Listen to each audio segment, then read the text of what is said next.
百度娱乐的朋友们，你们好，我是徐克。百度娱乐的朋友们，大家好，我是肖战。明星请回答，你敢问，我敢答。我们开始吧。在以往导演的作品呈现出过很多令人过目不忘的角色，这次创作有挖掘出或者设计出郭靖比较新鲜的一面吗？要解释我们的设计，其实最重要还是观众去体验一下，因为我讲了之后啊，你们心里就有一个框框这样子。可是一定有设计，这个设计是郭靖本身从一个草原到一个城市文化的里面，一个人怎么适应这个环境里面所产生出来的成长过程。大家都说导演不是找人演郭靖，而是直接培养出郭靖，对此您怎么看？两个都有，我觉得不能够单一边吧，单一不可能的事情。如果我把肖战变郭靖，肯定有肖战的因素在里面。也许肖战本身不一定知道，他潜在有些东西是可以挖出来做这个人物的一个设定。我们做幕后的最有趣的地方是怎么可以把这个演员跟这个人物给变成一体。想问一下导演，你平时爱看武侠小说吗？当然看了，当然看。你心目中的大侠应该是什么样？以前我的理解的话，就是一个武功高强、行侠仗义、路见不平拔刀相助。但是拍完我们这个电影之后，其实我对侠有一个新的一个认识，你更多的是要从你的精神内核出发，更多的是你的能力越强大，你需要的责任感就越多，你要帮助更多的人。江湖之大，高手辈出，武功高强的人未必就有一颗怜悯之心，而武功低的人未必就不能行侠仗义。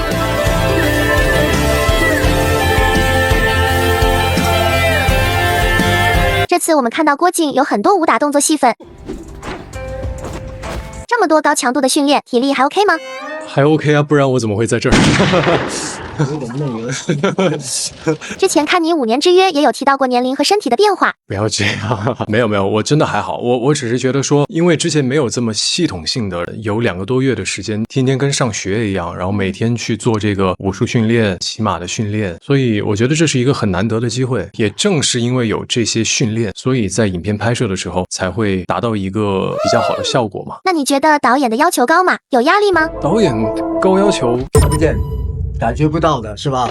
这个一个在平时的这些安排中，是吧？好，是吧？导演说什么就是什么。那我想问一下导演，您知道卷的意思吗？我知道。你不知道有人说您是卷王？做王不好做，是吧？做王不好做，卷，我们每个人都在卷嘛，跟自己卷，跟另外别人卷。生活在这个现在社会里面，有这个所谓的习惯跟心理适应，所以卷是不可以否认。可是王就对不起，没有到这个位置。因为粉丝也说肖战也是一个卷王。然后就有2个卷王。No。没有。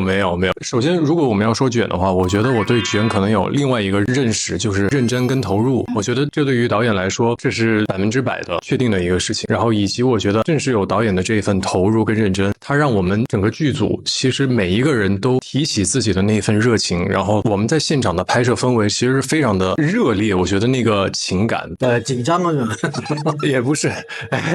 我觉得正是因为导演这份认真了，时刻的提醒我自己要全身心的投入进去，所以还是很合拍。应该吧，是看不完的。导演，您最喜欢自己的哪一部或哪几部作品？哎呀，这个问题我回答不了，因为什么呢？都有很多觉得，哎呀，这个地方还觉得遗憾，那方啊，为什么我可能拍成这样子？所以我在看过去的作品里面，都总是皱眉头看的。如果有机会重拍的话，我会怎么拍？肖战，你之前对徐克导演的哪一部戏印象最深？导演印象深刻的戏太多了，比如说《青蛇》《黄飞鸿》《笑傲江湖》，太多了。但是我最近确实正好在重温一部导演的作品，《蜀山传》。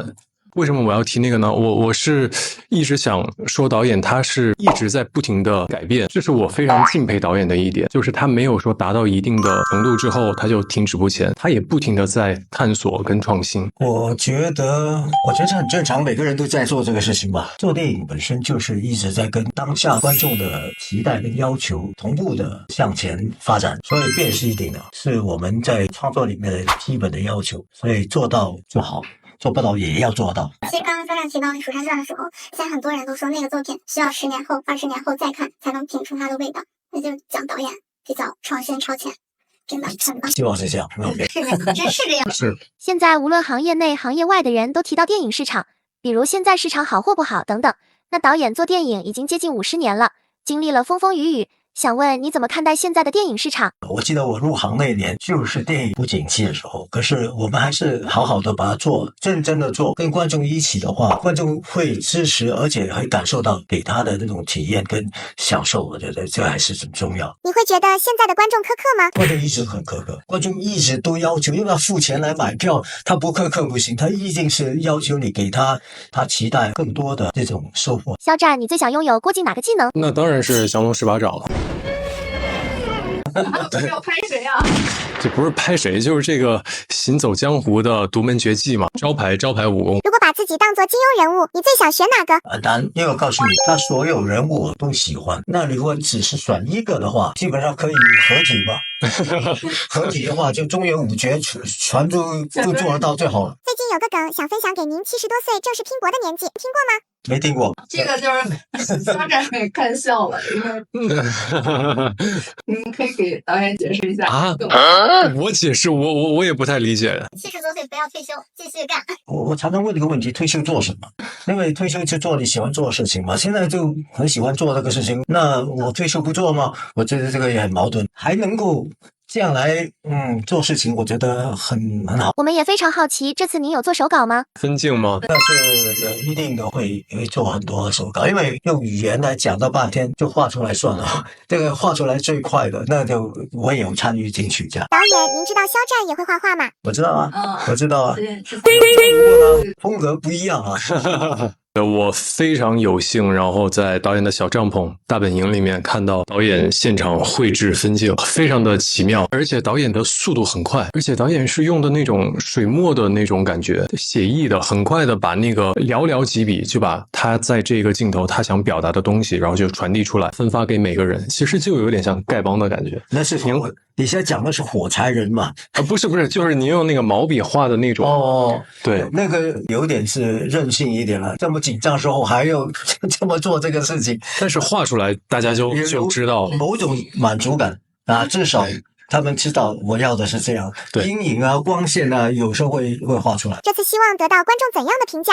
我不敢说得到观众什么样的评价吧，我希望可以通过我饰演的这个角色，然后以及我们这个电影，能带给观众一些感动吧，一些感动跟惊喜，我就满足了。那最后也请2位再推荐一下咱们的新电影吧。百度娱乐的朋友们，大家好，我是演员肖战，在《射雕英雄传：侠之大者》中饰演郭靖。那希望大家可以在大年初一走进电影院，多多支持我们的电影，谢谢。百度娱乐的朋友们，你们好，我是徐克。《射雕英雄传》是浪漫、热血、热闹，而且很让人振奋的一部电影，所以大家来电影过年。